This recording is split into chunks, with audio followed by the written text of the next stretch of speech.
अच्छा जनाब, पाकिस्तान के अंदर जो पाकिस्तान की केयर टेकर गवर्नमेंट है उसने कहा जी कि हमने डिसाइड किया है कि 1.1 million illegal foreigners living here जो है वो उनको किया जाएगा। यानी उन्होंने आज कहा है कि एविक्शन ऑफ एलियंस, यानी वो लोग जो कि इलीगल रेजिडेंट्स हैं उनको 3 फेजेस में से पाकिस्तान में से निकाला जाएगा। फर्स्ट फेज में से जो इलीगल रेजिडेंट्स हैं उनको एक्सपेल किया जाएगा। सेकंड और थर्ड फेजेस में जो अफगानिस्तान के सिटीजन्स हैं और उनके पास उनके पास प्रूफ ऑफ रेजिडेंस कार्ड्स है उनको डिपोर्ट किया जाएगा। वो कहते हैं जी ये बहुत सारे जो इलीगल रेजिडेंट्स और फॉरेनर्स जो पाकिस्तान के अंदर रह रहे हैं, ये पाकिस्तान के अंदर बहुत बड़ा सिक्योरिटी थ्रेट इन्होंने क्रिएट किया हुआ है। इलीगल अफगान सिटीजन्स जो हैं ये they are involved in funding, facilitating and helping and smuggling terrorist जो हैं वो 700,000 अफगान जो हैं उन्होंने अभी तक अपना प्रूफ ऑफ रेजिडेंस जो है वो रिन्यू नहीं किया है पाकिस्तान में। मिनिस्ट्री ऑफ इंटीरियर ने कहा जी कि हमने पूरा एक प्लान बनाया है in consultation with all the stakeholders and the Afghan government, और इंटीरियर मिनिस्ट्री ने इनको जो है डायरेक्ट किया है कि ये सब लोगों का, ये जो अफगान और बाकी इलीगल जो लोग पाकिस्तान में रह रहे हैं उनका एक रिकॉर्ड बनाया जाए, और जो विदाउट परमिट्स हैं, विदाउट ये कार्ड्स हैं, उन सब के एक लिस्ट बनाई जाए। और उन्होंने ट्रांसपोर्टेशन मिनिस्ट्री को कहा है कि इन तमाम लोगों को बिठा के जो भी पाकिस्तान के डिफरेंट हिस्सों में उनको उठा के और ये बॉर्डर के ऊपर लेकर आए ताकि ये अपने मुल्क वापस अफगानिस्तान में जा सकें, because they are creating a security risk in Pakistan, which is very right. ये इनको काम बहुत ही पहले कर लेना चाहिए था, अव्वल तो उनको आने ही नहीं देना चाहिए था इन लोगों को अपने मुल्क में। बहरहाल अब आ गए हैं तो अब निकालना उनका ज़रूरी है भाई। पहले तो वॉर हो रही थी ना, आप कह रहे थे वॉर हो रही है हम नहीं जा सकते, अब तो भाई वॉर ठंडी हो गई, जाओ भाई छोड़ो पाकिस्तान का खेड़ा।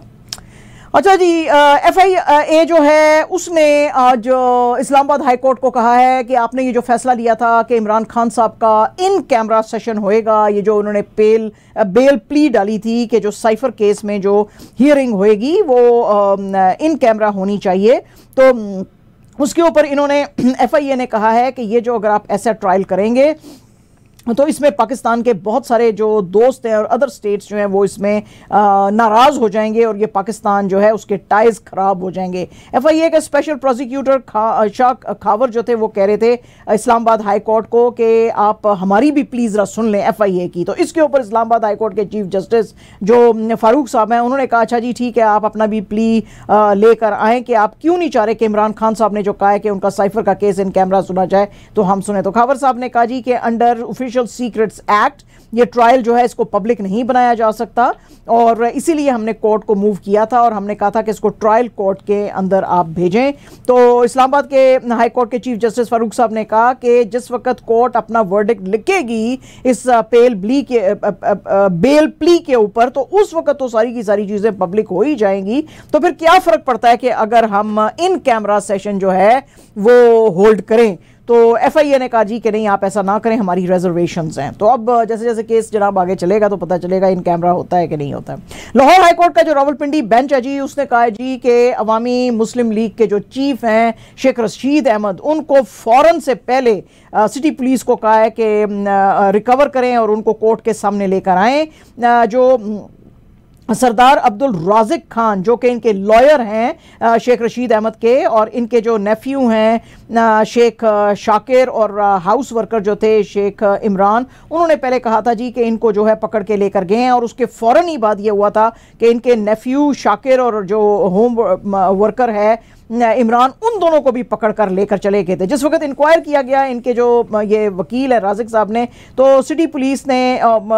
जो है एक सबमिट किया city police officer Khalid Hamdani की एक रिपोर्ट कोर्ट के अंदर, और उन्होंने कहा जी कि ये सब के सब लोग ना तो हमारी कस्टडी में हैं ना तो रावलपिंडी पुलिस ने इनको अरेस्ट किया है।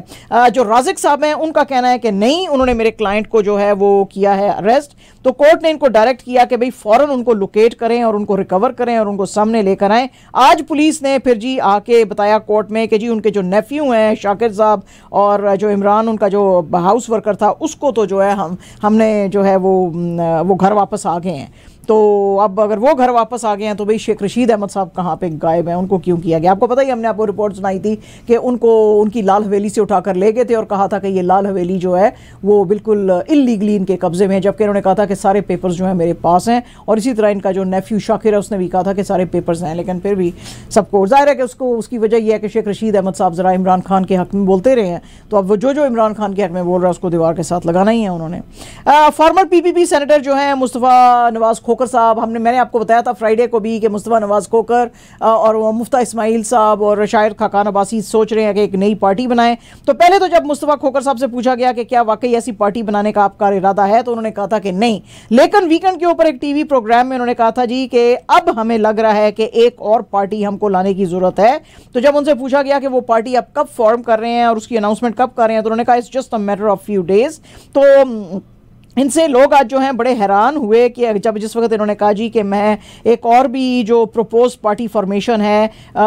वो हम सामने लेकर आ सकते हैं। लोगों ने इनको कहा था कि आप इलेक्शंस के बाद लाएं, लेकिन इन्होंने, खोखर साहब ने कहा नहीं, हम इलेक्शन से पहले ही ये पार्टी लेकर आना चाहते हैं। तो लोगों ने हैरत से पूछा कि भाई जो पहली भी दो पार्टीज आई हैं, एक तो जहांगीर तरीन की इस्तेकाम में पाकिस्तान पार्टी है और फिर जो परवेज़ खटक साहब की PTI पार्लियामेंटेरियंस हैं, तो उनके बारे में तो जितने भी वो डाइसेंटिंग जो वॉइसेस थी उनको अपने साथ उन्होंने जमा करने की कोशिश की है, लेकिन वो हो नहीं सके। तो आपकी पार्टी का जो है वो क्या जो है वो फ्यूचर हो सकता है? उन्होंने कहा जी कि हम अब जो फ्यूचर कोर्स ऑफ एक्शन है वो आने वाले दिनों में आपके साथ डिस्कस करेंगे, क्योंकि पाकिस्तान की जो करंट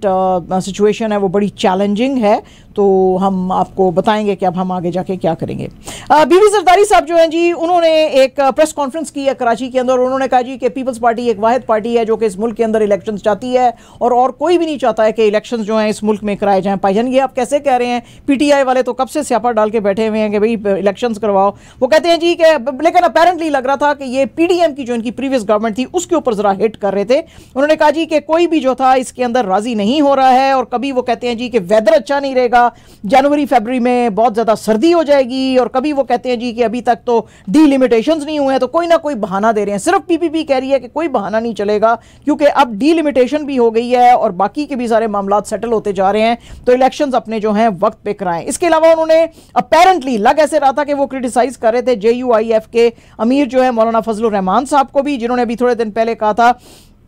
कि जी बलूचिस्तान और KP में जनवरी के महीने में जो है बहुत ज़्यादा सर्दी होती है, तो ये सही मौसम नहीं है, खासतौर पे चित्राल और खुजदार में और कुछ और इलाकों में बलूचिस्तान और KP के तो इलेक्शंस जो हैं वो ना कराए जाएं। इससे पहले ECP यानी इलेक्शन कमीशन ऑफ पाकिस्तान ने भी कहा था कि जी हम इलेक्शंस तो करवाएंगे, लेकिन अभी तक उन्होंने कोई डेट नहीं दी है। उसी के ऊपर जो है बिलावल साहब बात कर रहे थे। उन्होंने कहा जी कि हम पब्लिक के आगे जाने से डरते नहीं हैं, हम जो हैं आपको पता चल ही जाएगा कि कौन अपने आप को अकाउंटेबल समझता है। पोल्स में जाने से हम पब्लिक के सामने जाने को, उनके सवालों को फेस करने से हम डरते नहीं हैं, हम जाना चाहते हैं और हम चाहते हैं कि वोटर्स जो हैं वो हमें बताएं कि हमारी क्या गलतियां हैं, हमें जवाब दें, और जो इलेक्शन डेट है उस वक्त तक हम फाइट करते रहेंगे जब तक ये नहीं आएगी, यानी कि इलेक्शन डेट नहीं आएगी उस वक्त तक हम आराम से नहीं बैठेंगे, और जब इलेक्शन का वक्त पास आएगा तो उस वक्त फिर हम अपनी जो आइडियोलॉजी और मैनिफेस्टो है वो रोल आउट करेंगे।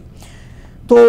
ये बातें जनाब आज इन्होंने की। इसके अलावा इंटीरियर मिनिस्टर जो हैं जी सरफराज बुगटी साहब, उन्होंने कहा जी कि चीफ ऑफ आर्मी स्टाफ जो हैं उन्होंने कहा जी कि हर वो सिक्योरिटी पर्सनल जो कि क्रॉस बॉर्डर स्मगलिंग के अंदर इन्वॉल्व है उसका कोर्ट मार्शल किया जाएगा और उसको अरेस्ट किया जाएगा। उन्होंने कहा जी कि ये जो बहुत ज़्यादा मैसिव क्रैकडाउन हमने इंटरिम गवर्नमेंट ने शुरू किया है, it is against smugglers, hoarders and illegal immigrants जो हैं वो जो यहाँ पे रह रहे हैं, तो उनकी एक्टिविटीज़ को जो है कर्ब करना है।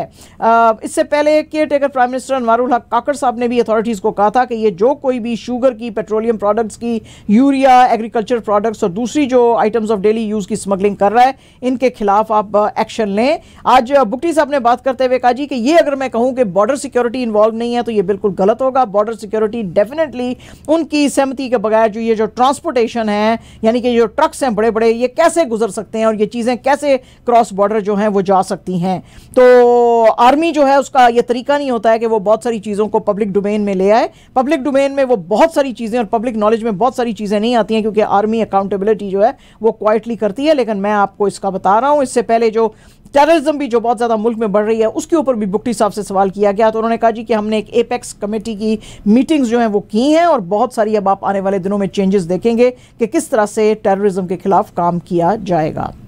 हिंदुस्तान के अंदर जी दिल्ली में आज रामलीला मैदान में हजारों ही जो लोग हैं वो जमा हुए थे और वो जो है प्रोटेस्ट कर रहे हैं यूनियन गवर्नमेंट की जो नेशनल पेंशन स्कीम अभी आई है और वो कह रहे हैं कि जो पुरानी जो स्कीम थी, ओल्ड पेंशन स्कीम जो थी, उसको रेस्टोर किया जाए। ये नई जो आप पेंशन स्कीम लेकर आ रहे हैं हम इसको नहीं मान रहे हैं। इसके अंदर बेशुमार जो है 20 स्टेट्स के लोग आए हुए थे और उन्होंने इसको पेंशन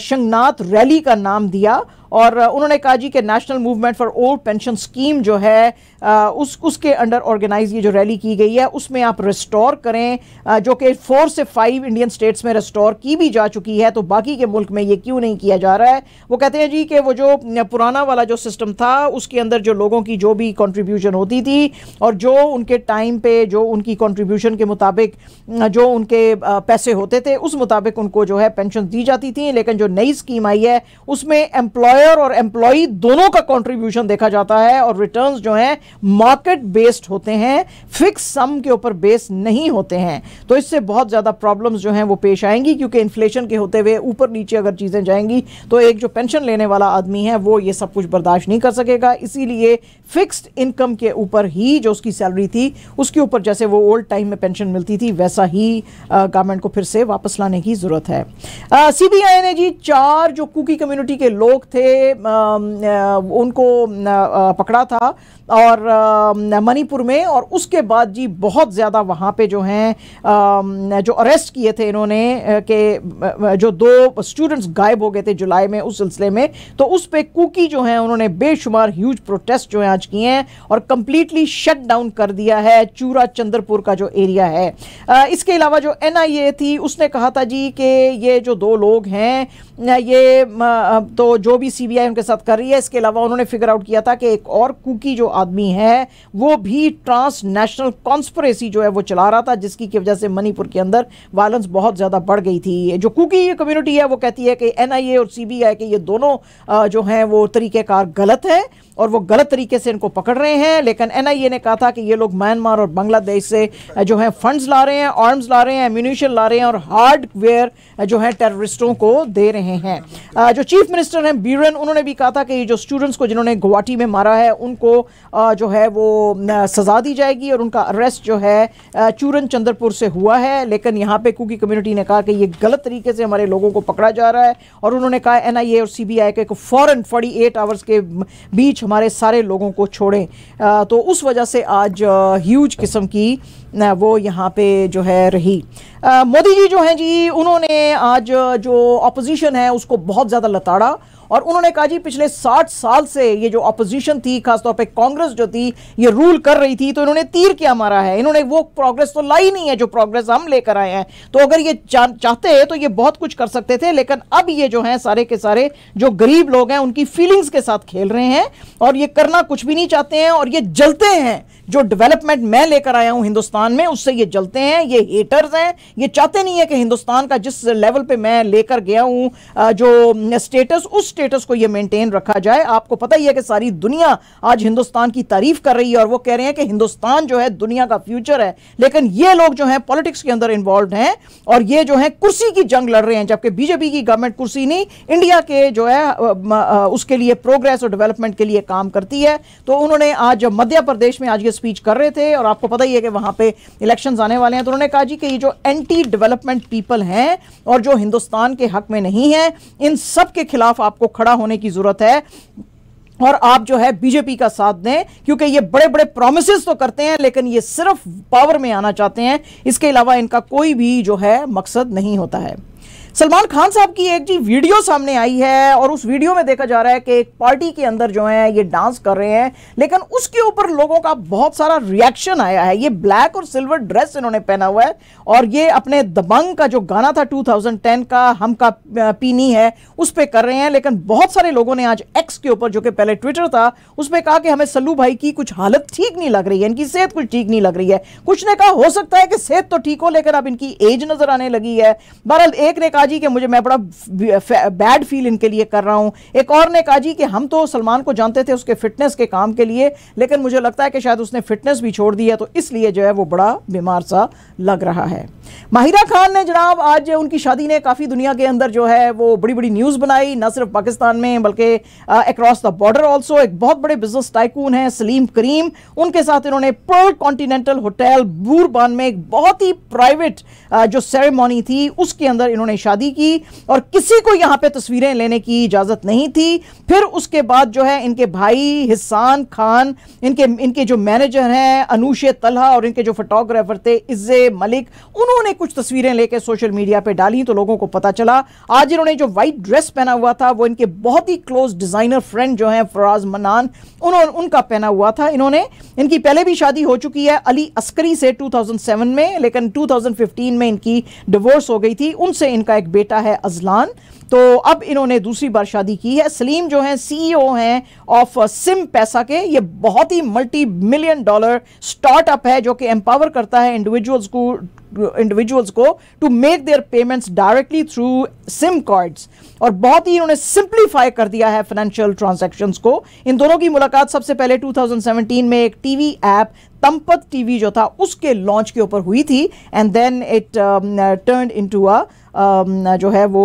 लव स्टोरी। बहुत ही ज़्यादा रोमांटिक किस्म की इनकी वो थी। नायला कियानी पाकिस्तान की मोस्ट सक्सेसफुल वुमन माउंटेनियर जो है, उन्होंने जनाब आज दुनिया की 6th हाईएस्ट माउंटेन पीक जो है चो ओयू उसको भी सर किया है अपनी टीम के साथ। इनकी टीम के अंदर पाकिस्तान के क्लाइंबर शहबाज खान भी थे, और